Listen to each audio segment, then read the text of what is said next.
Alhamdulillah, marilah kita panjatkan puja dan puji syukur kita kehadirat Allah Subhanahu wa Ta'ala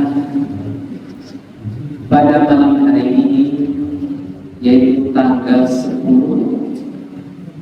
Ramadan 1446 Hijriah, atau yang bertepatan dengan tanggal 9 Maret 2025. Sama tanggal 10 kita. Ada pergantian bulan mau pas tenggelam matahari. Alhamdulillah, Allah masih memberikan kenikmatan berupa kesehatan, hidayah serta taufiknya, sehingga pada malam hari ini kita dapat berkumpul untuk melaksanakan kewajiban kita, yaitu sholat isya, kemudian diteruskan dengan sholat tarawih dan ditutup dengan sholat witir. Dan kita selalu berharap semoga pada malam hari ini Allah Subhanahu wa Ta'ala senantiasa melimpahkan kepada kita semua ilmu yang bermanfaat, sehingga bisa kita amalkan sebagai bekal untuk menghadap Allah Subhanahu wa Ta'ala kelak di yaumil akhir. Amin ya rabbal alamin.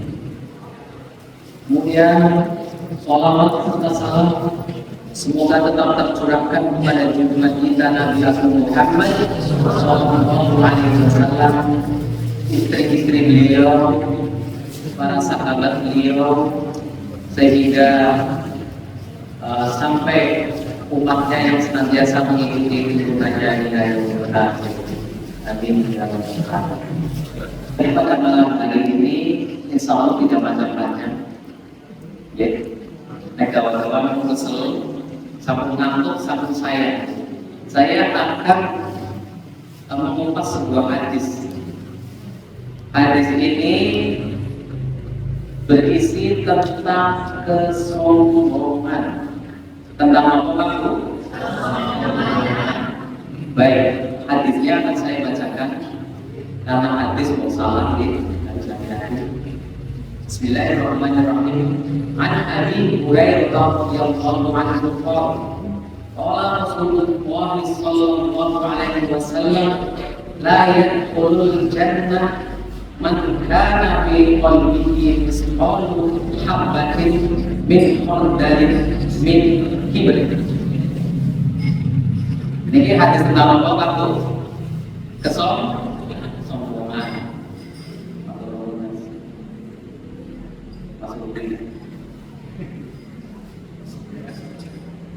Sallallahu alaihi wasallam bersabda, tidak akan masuk surga seseorang yang di dalam hatinya ada kesombongan walaupun sebesar biji sawi. Cinta sing apal ini. Akhirnya cinta sing apal. Tunjuk jari, ada hadiah nanti dari kita ya Mas. Ada hadiah. Monggo tunjuk jari, artinya sing apal.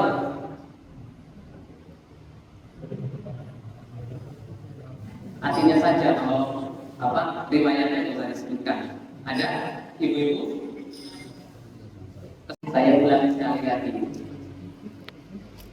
Tidak akan masuk surga seseorang yang di hatinya masih ada kesombongan walaupun sebesar biji sawi. Apal? Seseorang yang di dalam hatinya masih ada kesombongan walaupun sebesar biji sawi. Itu kira-kira ngeri nomor ribu. Dengan adanya hadis ini ngeri nomor ribu. Ngeri deh.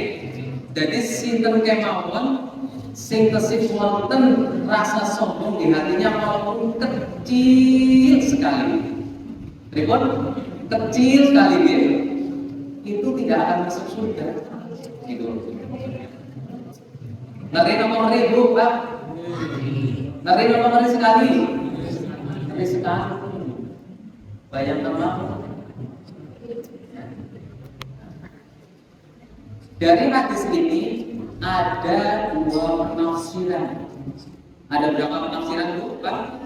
Dua.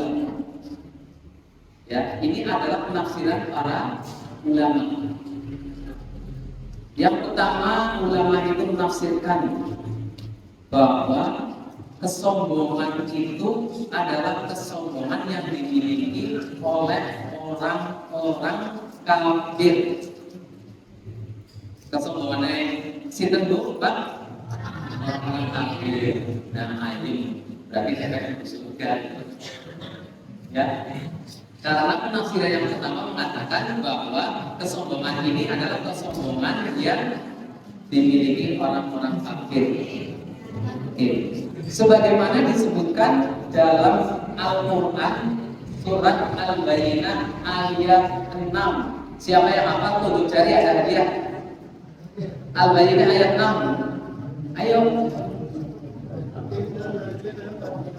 Tunjuk jari di saat ini. Nah, alhamdulillah orang tunjuk jari orang tidak lihat. Ya, sehingga pahalanya banyak. Yang kedua kita gitu.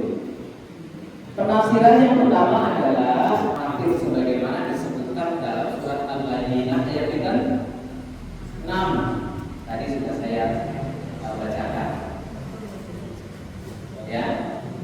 Jadi kesombongan itu dimiliki oleh orang kafir. Yang kedua, Bani Israel, ada orang-orang Yahudi. Jadi pada zaman itu Allah sudah menurunkan kitabnya. Penafsiran yang kedua, bukan pakai benih, dari tadi kan.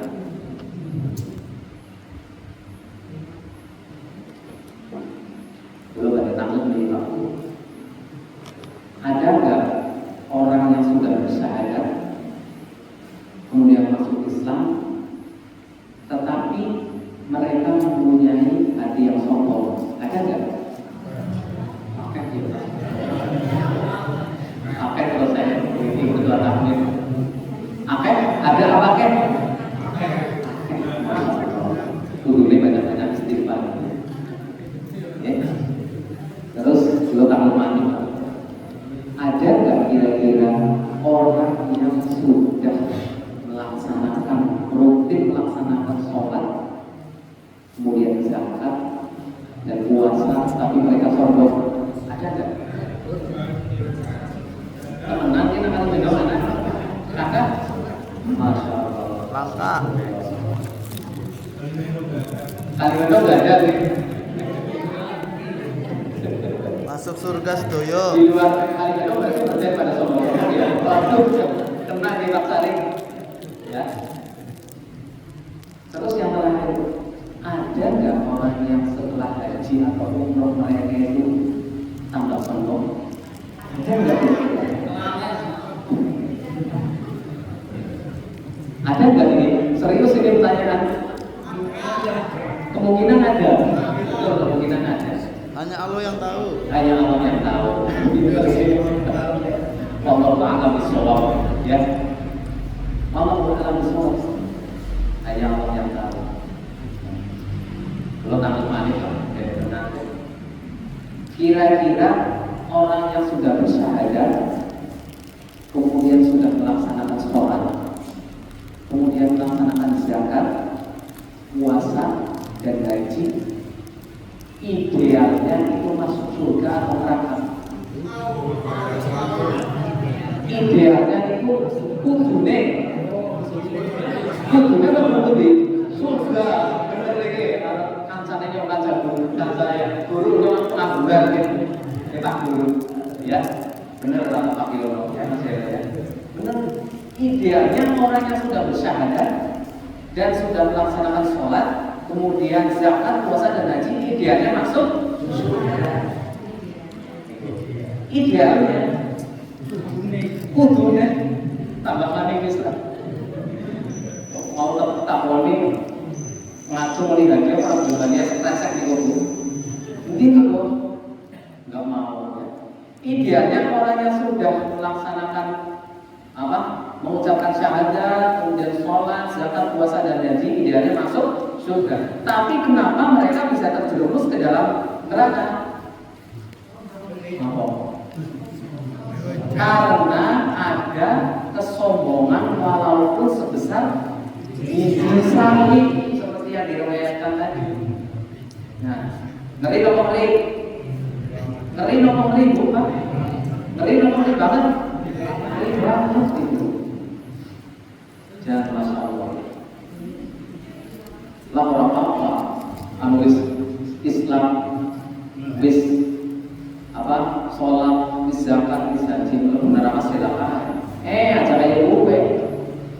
Sehari di akhirat itu hitungannya sama dengan berapa tahun di dunia. Waktu tunjuk jari 1000.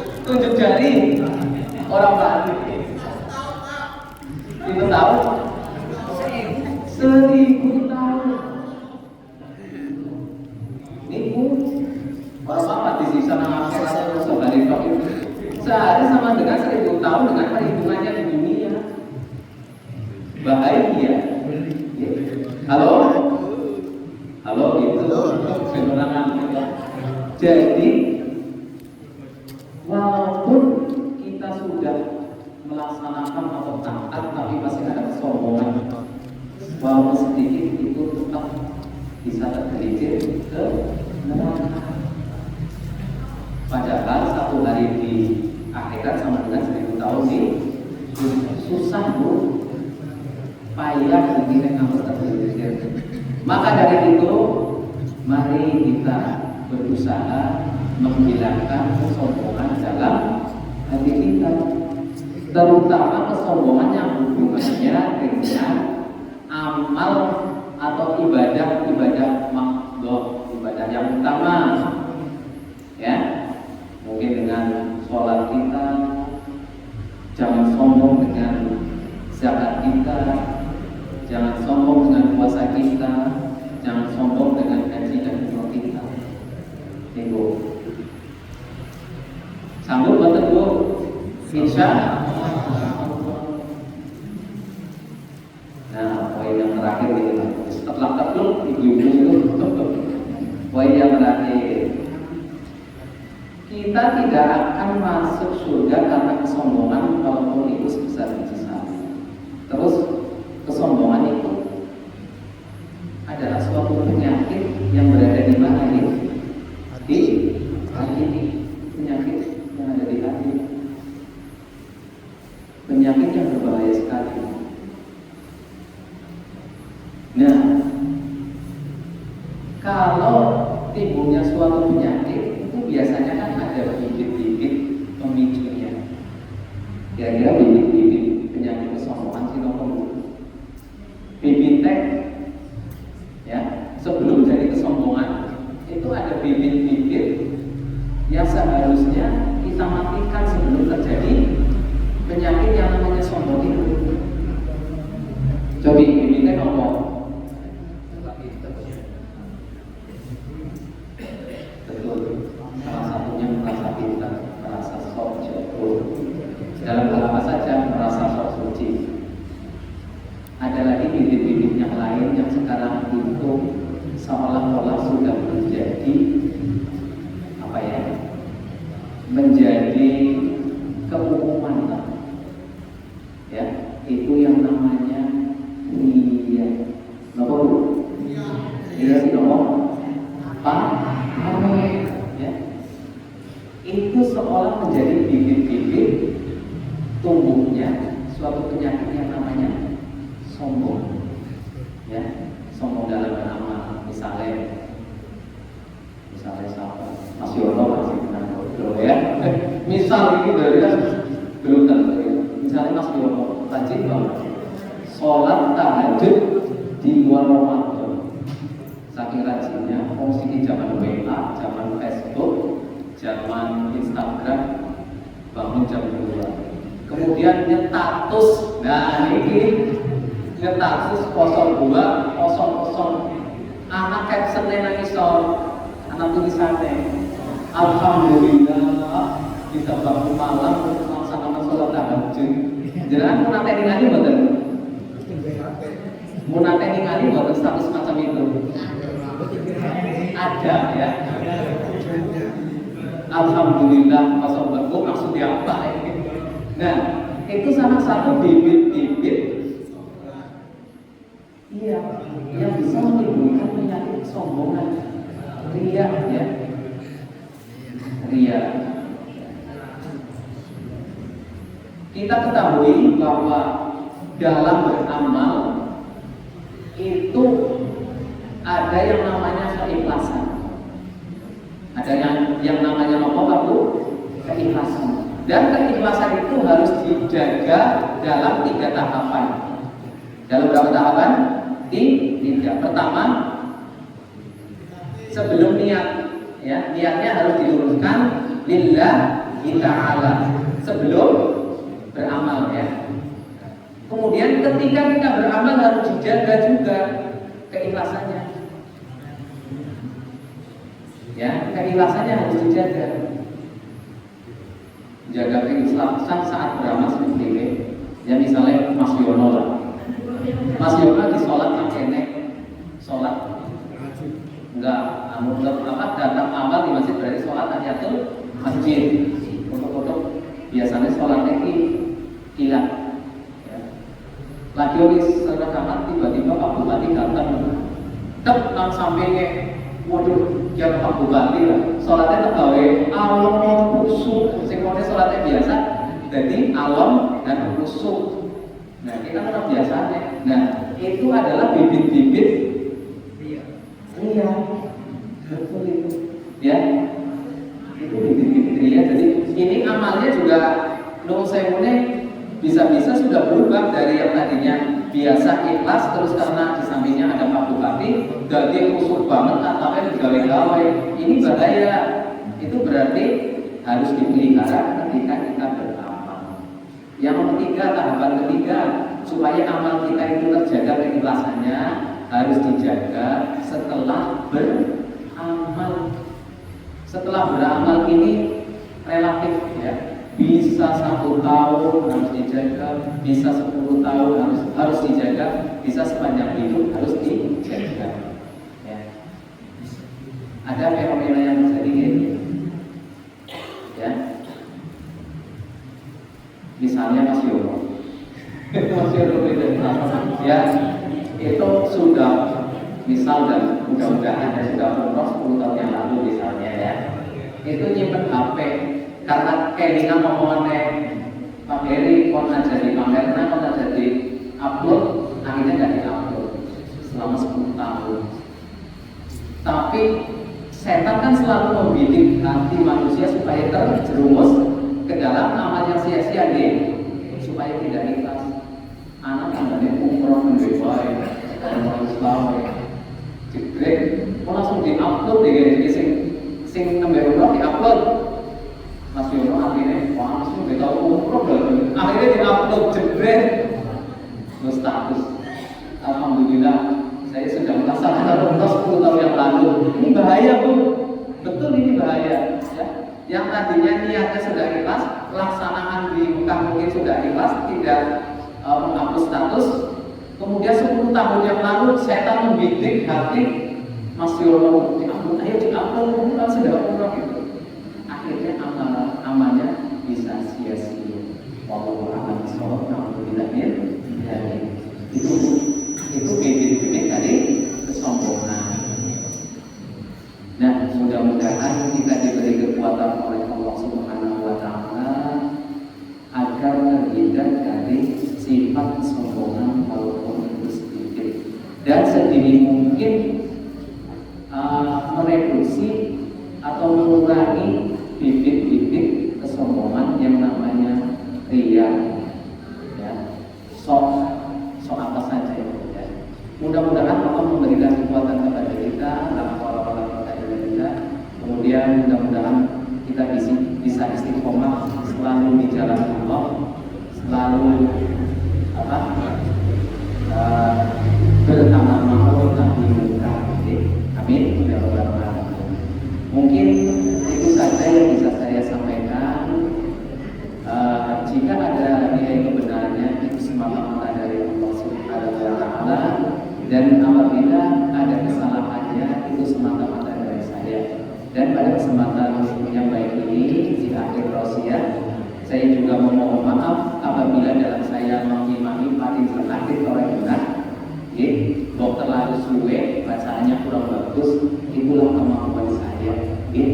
Sebatas itu saya mohon maaf yang sebesar-besarnya. Ikhlas. Mari kita tutup kajian pada malam hari ini dengan doa kafaratul majlis atau penutup majlis. Bismillahirrahmanirrahim. Subhanallahumma wa bihamdika asyhadu an la ilaha illa anta astaghfiruka wa atubu ilaik. Bila taufiq wal hidayah. Wassalamualaikum warahmatullahi wabarakatuh.